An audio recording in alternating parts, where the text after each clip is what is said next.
the question is, where do you find God? Well, I find God when I go running, especially like those nice natural trails. When I'm with my family. At the movies. Most of the time, I find God in stories and narrative, and movie makers are some of the cream of the crop storytellers in our day and age, so movies. I feel like when I'm alone in my room, sitting on my bed, I experience God the most. I find God in my marriage. Coffee shops, because I like people. That's where people kind of, to me, come alive and start talking about what they really feel in a coffee shop. I meet God there.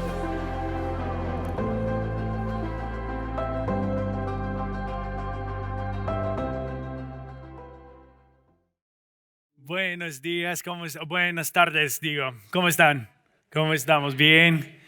¿Ya listo para el segundo copo de café? ¿Sí? ¿Alguien? ¿Solo yo? Vale, está bien, no pasa nada. ¿Cómo están los que están online? Gracias por venir. Me alegra tanto estar con ustedes. Yo, cuanto más gente ha recomenzado a venir aquí en la iglesia, me siento más y más en casa cada vez. Yo soy Roland para los que están visitando, los que están aquí por primera vez, o si están visitando online por primera vez. El servicio pasado hubo una señora en México viendo el servicio, así que gloria al Señor por la tecnología. Pero yo soy Roland, yo soy el pastor de jóvenes y nuestro pastor Jonathan está afuera. Así que como decimos, tenemos un refrán en inglés que es cuando está fuera el gato, juegan los ratones. Así que en eso estamos. Y espero que no les asuste, sino que te aliente con la palabra de Dios. Y esta mañana tenemos algo que celebrar, tenemos algo que conmemorar, que es una parte muy importante del año. Y les doy una pista. No es el cumpleaños del COVID, aunque también estamos celebrando eso. Te lo puedes creer, hace un año, este fin de semana, fue el último que nos reunimos aquí en la iglesia antes de que cerramos las operaciones por el distanciamiento social. Así que aquí estamos celebrando que Dios está ganando esa batalla, que Dios es bueno, que Dios es soberano, y en su nombre se va a acabar esta plaga este año. Amén. Qué buena noticia que, aunque sea de tapabocas, estamos aquí unidos persiguiendo al Señor. Pero no es eso que venimos a celebrar hoy, sino algo mucho más grande. Es una victoria sobre una batalla no física, sino espiritual. Que hace 2000 años Jesús vino y vivió una vida perfecta, y sufrió y murió en la cruz y luego resucitó de la muerte, venciendo a la muerte, al diablo, al pecado, al mal, en ese instante para siempre. Y eso me impacta a mí, te impacta a ti. Y en esta nueva serie estamos buscando una respuesta a la pregunta, ¿dónde se puede encontrar a Dios? Y en esta serie tenemos la esperanza de poder hacer exactamente eso, celebrar y recordar.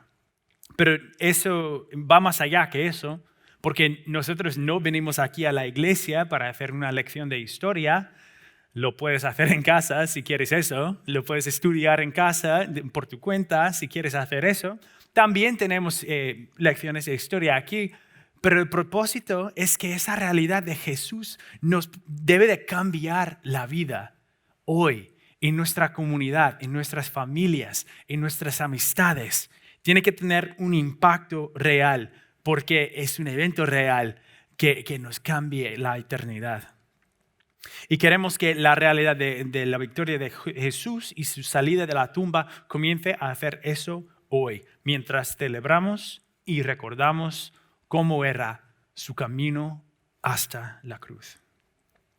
Y nuestra esperanza, nuestra oración mientras practicamos esta disciplina de contemplar y visualizar estas historias de Jesús en este camino es que encontremos a Dios en nuevos, pequeños y inesperados lugares.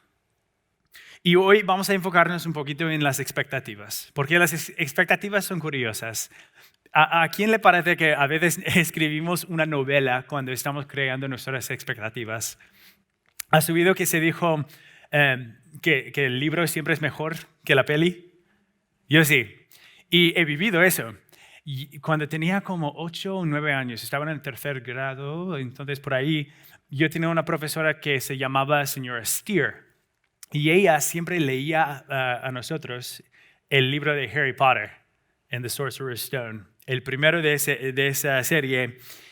Y cuando nos le leía, yo quedaba asombrado. Escuchaba las palabras y en mi mente yo podía ver cómo era ese lugar mágico y cómo olían las piedras en las paredes y cómo era el campo de Quidditch y cómo estaba en el bosque nublado y cómo pasaban Harry y sus compañeros y lo que pasaba en este mundo de mágico.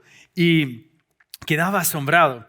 Y J.K. Rowling es una autora tan impresionante que puede escribir estas cosas con una capacidad inigualable para que yo construyera imágenes vívidas de ese mundo. Y como un corazón de 8 años, eso hacía que volara mi corazón. Entonces, después de unos años, salió la primera película de los libros. Y es lógico, porque los libros tenían mucho éxito, pero no me interesé verlo. De hecho, yo le hacía la vista gorda. Yo lo evitaba como la plaga. ¿Por qué? Porque mis expectativas eran tan fuertes que no me quería decepcionar. Entonces, conseguí evitar la película unos 13 años por ahí. Yo conseguí no ver una peli de Harry Potter hasta que yo estaba saliendo con una chica con unos 18 años y me dijo, ¿no has visto las pelis de Harry Potter? Y yo como, no, yo prefiero los libros. Y ella, no eres americano si no lo has visto. Y yo como, ok, vale, vamos a verlo. Yo lo veo con ella, de brazos cruzados toda la vez, decepcionado, y después me pregunta, ¿qué tal? ¿Qué te pareció? Y yo, no es lo que esperaba. Entonces evité el resto hasta hoy. Pero bueno, las expectativas son cosas poderosas y la decepción pasa cuando tenemos expectativas insatisfechas, ¿verdad? Tenemos también la tendencia de construir las expectativas durante mucho tiempo antes de que pase algo. Y eso fortalece nuestra dependencia en nuestras expectativas.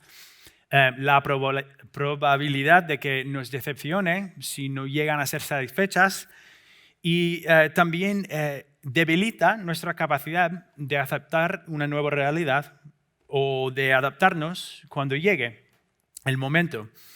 Por ejemplo, imagínate, comienzas a trabajar en un nuevo lugar, una nueva oficina o lo que sea, y tu jefe te dice, te vamos a dar un aumento de salario, pero solamente después de haber trabajado 1 año. Y no te dice cuánto es. Y mucho pasa en 1 año y se puede cambiar mucho en la vida de uno o se puede subir los costos de la vida. Muchas cosas pueden suceder y puedes comenzar a darte cuenta de que necesitas ese aumento más de que habías imaginado. Y sean pesimistas o optimistas, comienzas a crear expectativas durante ese año hasta que llegues a ese punto. Y cuando llega el momento de que el jefe te dice que sí, ahora te vamos a dar el aumento de ¿cuánto? La primera cosa que mides, ¿satisface esto mis expectativas? ¿Es la cantidad que esperaba? ¿Es más o es menos? Las expectativas son fuertes y cuanto más tiempo las tenemos, más fuerte quedan, ¿verdad? Y 1 año es bastante fuerte, pero 400 años es muchísimo tiempo para llevar expectativas. Y esa es la duración de tiempo que el pueblo de Israel pasaba desde los días de los profetas hasta la llegada de Jesús en Belén como bebé. Y este periodo se llama el periodo silencioso. Y aunque no tengamos revelación bíblica de cómo estaba el mundo en esta época, sí tenemos evidencia histórica. Y lo que sí había era captividad, era guerra, rebelión contra Dios, miedo y muchas expectativtivas. Y en todos estos años de silencio había nada de esperanza para el pueblo de Dios, menos las esperanzas que tenían de los profetas. Generaciones y generaciones durante 400 años de expectativas de cómo va a ser nuestro Mesías. Y creaban grandes expectativas sobre él. Por ejemplo, tenían esto del profeta Jeremías.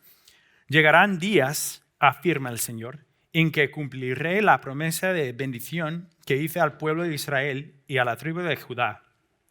En aquellos días y en aquel tiempo haré que brote de David un renuevo justo, y él practicará la justicia y el derecho en el país.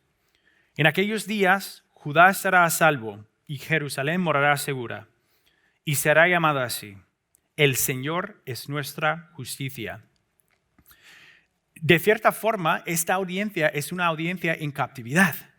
Así que, ¿qué crees que su expectativa era de la justicia de Dios? Para este pueblo, tradicionalmente, siempre era un rey, un rey, tal vez un comandante militar. Y esa idea de salvación quiso decir una victoria en guerra. Leemos muy a menudo en el Antiguo Testamento: Dios conquista a mis enemigos o me protege de mis enemigos. Y tal vez ese rey comandante era la idea que tenían del renuevo justo de David. Y cuando este tipo de rey venía a la ciudad, había procesiones, habían paradas, armadura, soldados, heraldos, trompetas, cosas que comandaban atención y expresaban poder. Y esta gente, el pueblo de Dios, estaban sufriendo y esperando en silencio con grandes expectativas. Y esperaban un conquistador fuerte. Y lo que Dios les dio fue un pequeño burrito. Les cuento lo que quiero decir con la escritura de hoy. Vamos a pararnos, si se puede, y vamos a leer de Mateo 21. Y nos ponemos de pie porque es una reverencia, expresa una reverencia a la palabra infalible de Dios. Y queremos en esta iglesia que todo mensaje que se predica aquí sea fundado en esa palabra infalible. Así que estamos en capítulo 21, versículo 1. Mateo 21. Cuando se acercaban a Jerusalén y llegaron a Betfagé, al monte de los olivos, Jesús envió a 2 discípulos con este encargo: id a la aldea que tenéis enfrente, y ahí mismo encontraréis una burra atada y un burrito con ella. Desatadlos y traémelos. Si alguien os comenta algo, respondedle que el Señor los necesita, pero que ya los devolverá. Esto sucedió para que se cumpliera lo dicho por el profeta: decid a la hija de Sión, mira, tu rey viene hacia ti, humilde y montado en un burro, en un burrito, criado de una bestia de carga. Los discípulos fueron y hicieron como les había mandado Jesús. Llevaron la burra y el burrito y pusieron encima sus mantos, sobre los cuales se sentó Jesús. Había mucha gente que tendía sus mantos sobre el camino. Otros cortaban las ramas de los árboles y las esparcían en el camino. Tanto la gente que iba delante de él como la que iba detrás gritaba: Hosana al Hijo de David. Bendito el que viene en el nombre del Señor. Hosana en las alturas, como cantamos ahora. Cuando Jesús entró en Jerusalén, toda la ciudad se conmovió. ¿Quién es este?, preguntaban. Este es el profeta Jesús de Nazaret de Galilea, contestaba la gente. Gracias, se puede sentar. La palabra de Dios. Entonces, esta procesión que hizo Jesús montado en un burrito fue un choque. Dice el pasaje que toda la ciudad se conmovió. Y eso porque llevamos generaciones haciendo grandes expectativas. Ellos son igual que nosotros, ¿eh? Nosotros somos predictores natos. Siempre estamos prediciendo las cosas, siempre estamos tratando de pronosticar, siempre queremos adivinar lo que va a pasar, cómo va a suceder y qué será el resultado de eso. Parejas, por ejemplo, ¿has alguna vez tenido una conversación de que es como tú estás tratando de terminar la frase del otro y está como, no, pero si me dejas terminar, y eleva una discusión? O Jonathan, por ejemplo, si lo conoces, siempre está prediciendo que los Nets van a ganar un campeonato cuando sabe muy bien que serán los Lakers que lo hacen otra vez. Las Vegas se hizo rico porque la gente predice.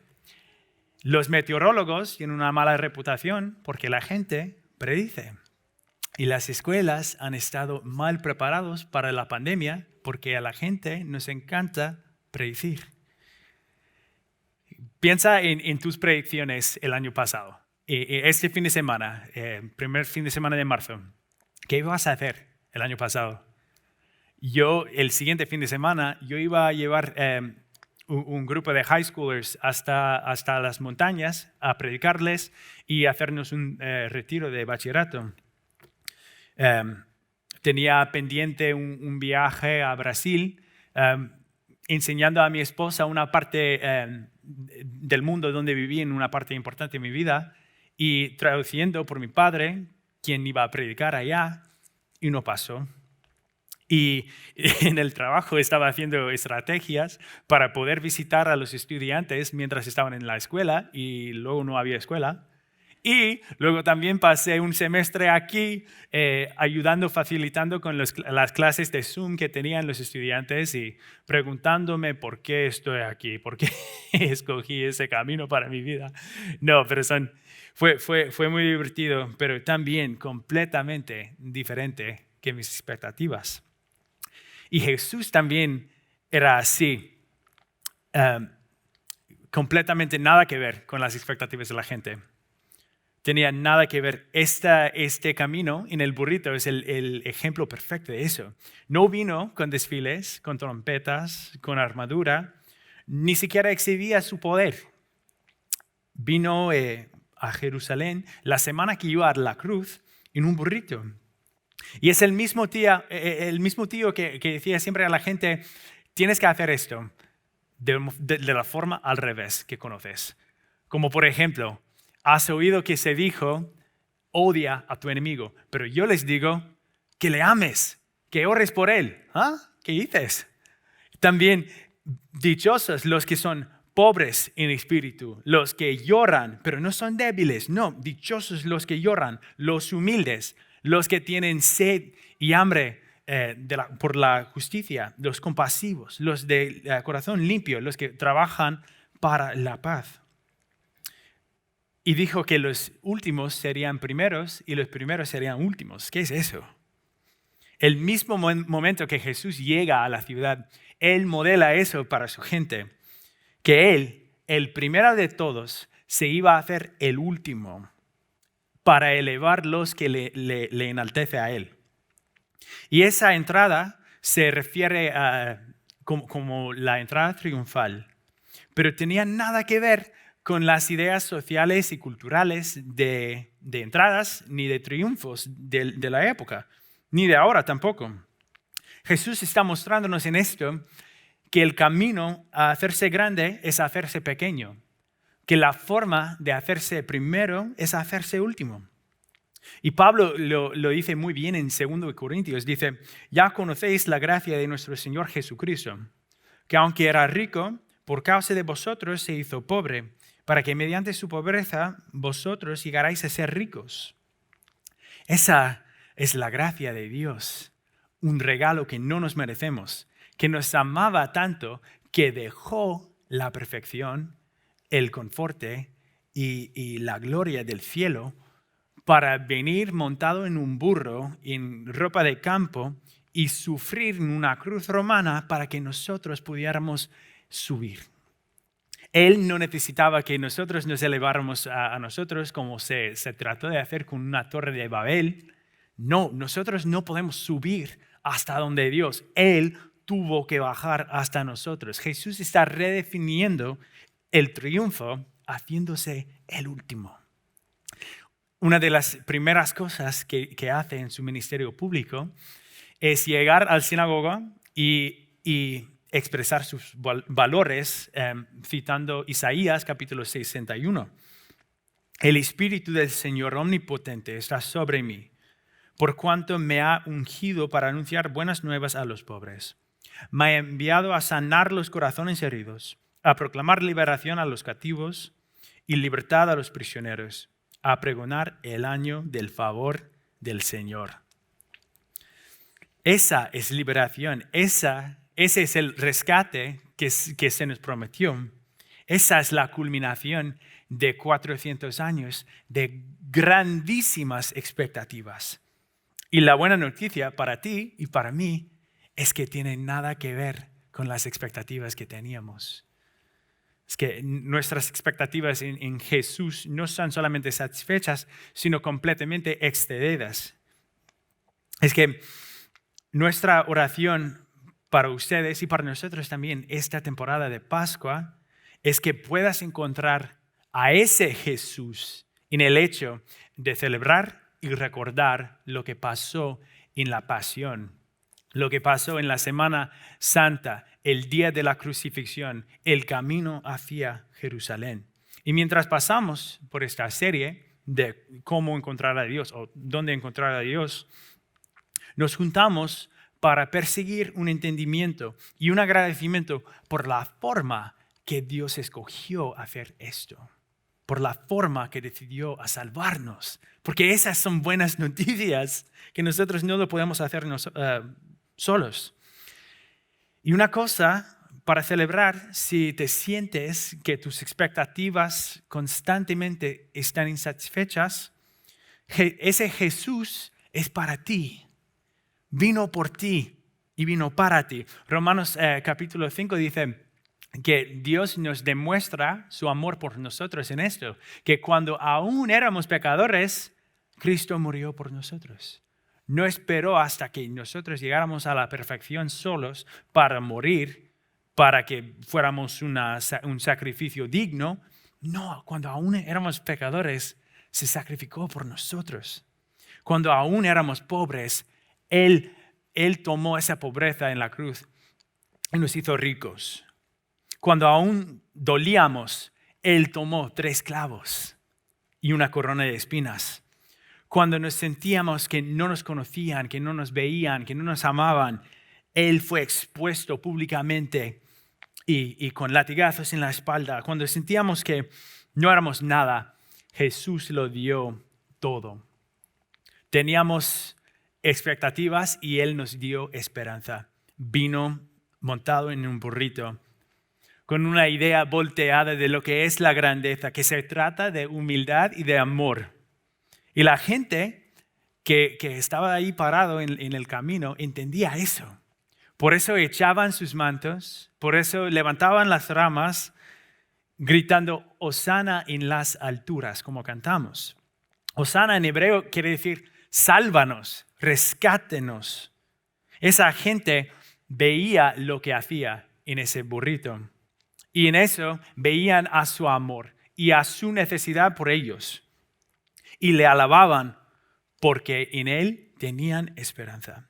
En ese momento tenían grandes expectativas y en Jesús se cumplió su esperanza. Con ellos nosotros tenemos la oportunidad de compartir esa esperanza. Por exactamente lo que recordamos este mes mientras nos acercamos a la cruz. Podemos ver las partes en nuestras vidas donde nos sentimos más bajo, recordando que Dios se hizo más bajo que eso por su gran amor por nosotros. Y hablamos de la Pascua una vez al año, no porque es necesaria repasar los detalles de la narrativa histórica y aprobar los exámenes. Lo celebramos porque cambia vidas, cambia el destino del alma de uno.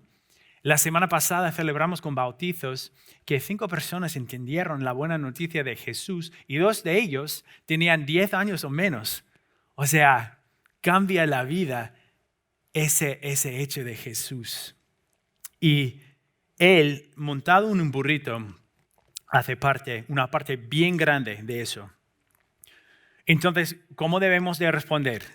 Dado esta noticia, dado este rey que vino a Jerusalén de esa forma humilde.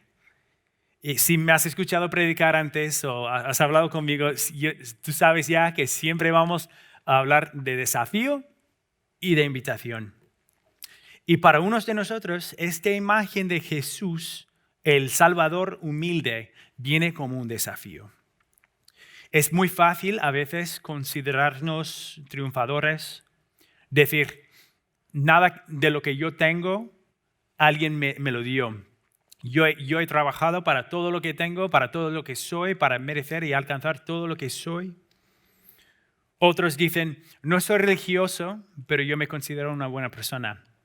Y yo hablaba de eso con mi esposa esta semana y es como, yo soy cristiano y yo me considero la peor persona, así que no sé cómo se puede, pero hay gente que dice, yo soy cristiano y luego no te pueden explicar la buena nueva de Jesús. Y si esta imagen del ser más alto en el universo, el creador y gobernante soberano del universo, humillándose, te parece rara, a lo mejor Dios se está tratando de mostrar a ti esta mañana. Tal vez Dios quiere que tú explores una idea de un Jesús que es diferente que tus expectativas. Tal vez es hora de buscar más. Y si eso eres tú, no estamos aquí para juzgarlos. No estamos aquí para corregirlos tampoco. Estamos aquí para amarlos y acompañarte buscándole a Dios y a su verdad a través de su santa palabra, que es lo único infalible que tenemos, que nos ha dado. Y lo queremos hacer junto contigo mientras buscamos a Dios. Por eso estamos. Y por algunos de nosotros esta imagen del Jesús Salvador, conquistador, humilde en el burrito nos viene como una invitación. Por todo el que se humilla será enaltecido. No podemos hacer nada para ganar la salvación. No podemos ofrendar más dinero, servir más a menudo, postar más en la red social. No podemos ayunar más. No hay nada que nos puede levantar más cercano a Cristo que postrarnos a sus pies como a la gente en el camino gritando, Hosana en las alturas. Sálvanos, Señor, porque has venido por mi pecado. Si hoy te sientes indigno del amor, de la salvación, que si te sientes que no has hecho nada para merecerlo, estamos en lo mismo. Estamos en la misma situación. Y Él vino en ese burrito para que tú y yo reconociéramos qué tipo de Salvador es. ¿Cómo te vas a postrar entonces a sus pies? ¿Cuál es el manto que te vas a quitar y poner delante de Él? ¿Es un pecado que te hace sentir culpable?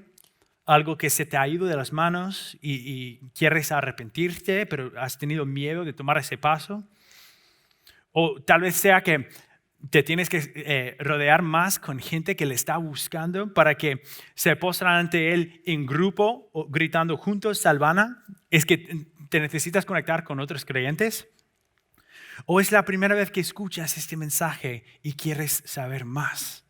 No importa si es la primera vez, la segunda vez, la última vez que lo vas a escuchar. Si no has hecho esa decisión de poner tu fe plenamente en Dios a través de lo que ha hecho Jesús, hoy puede ser ese día que te cambie el destino para siempre. Lo único que hay que hacer es reconocer que entre Dios y el hombre había una separación causada por el pecado del hombre que comenzó con Adán, pero hubiera sido uno de nosotros si no fueran ellos. Y por eso estamos separados de Dios. Y hasta que Jesús vino, siempre había que haber un sacrificio para pagar el precio de los pecados. Pero luego Jesús vino, Dios en la carne, y vino para hacerse el último sacrificio, pagando el precio de nuestro pecado. Si aceptamos ese perdón y nos comprometemos a buscarle, entonces seremos salvos. Así de sencillo. No es fácil, pero sencillo sí. Si no has hecho esa decisión, habla conmigo después del servicio. Habla con el pastor Jorge, con un diácono, con un anciano, con un líder espiritual que confías en él o en ella. Estamos aquí para celebrarlo y para conmemorar que ese Jesús que te salva vino en un burrito a Jerusalén mostrando cómo es. Busquémosle juntos esta temporada de Pascua. Amén.